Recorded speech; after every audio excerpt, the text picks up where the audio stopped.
Je vais partager avec toi dans cette vidéo une conversation que je viens d'avoir avec un tonton.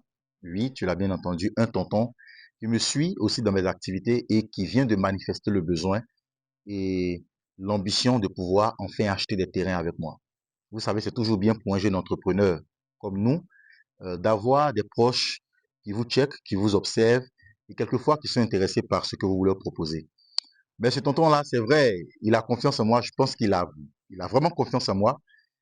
Mais il a quand même un peu peur. Donc, il m'a appelé, m'a fait part de ses peurs, de ses craintes, et de ses réserves sur le fait qu'il ne veut vraiment pas que cette opération qu'il va engager se passe mal, parce que tout simplement, il a eu des mésaventures dans le passé et à cause de la mauvaise presse dont fait l'objet le secteur du foncier en Côte d'Ivoire. Ce que j'ai dit à ce tonton, je vais vous le dire, et je pense que ça va peut-être aider certaines personnes qui, elles aussi, ont décidé de ne plus jamais investir dans le domaine de l'immobilier, mais certainement vous passez à côté de beaucoup d'avantages que vous ne savez pas. La première chose, lorsque vous achetez un terrain, il faut d'abord identifier le foncier sur lequel vous intervenez. Vous avez le foncier rural et le foncier urbain. La vidéo d'aujourd'hui va parler du foncier urbain. Et si vous êtes intéressé par une vidéo sur le foncier rural, vous me le dites en commentaire, je vous ferai une vidéo sur ça. Mais retenez que lorsque vous achetez un terrain sur le foncier urbain, globalement, le foncier des villes, vous avez deux grandes conditions. La première condition, c'est qu'il faut acheter des terrains avec ACD. Si vous n'achetez pas des terrains avec ACD, il faut acheter des terrains qui sont approuvés. Quand vous achetez un terrain avec ACD, vous avez déjà un titre de propriété définitif. Et en ce moment-là, vous faites juste une mutation à votre nom et le titre de propriété vous revient.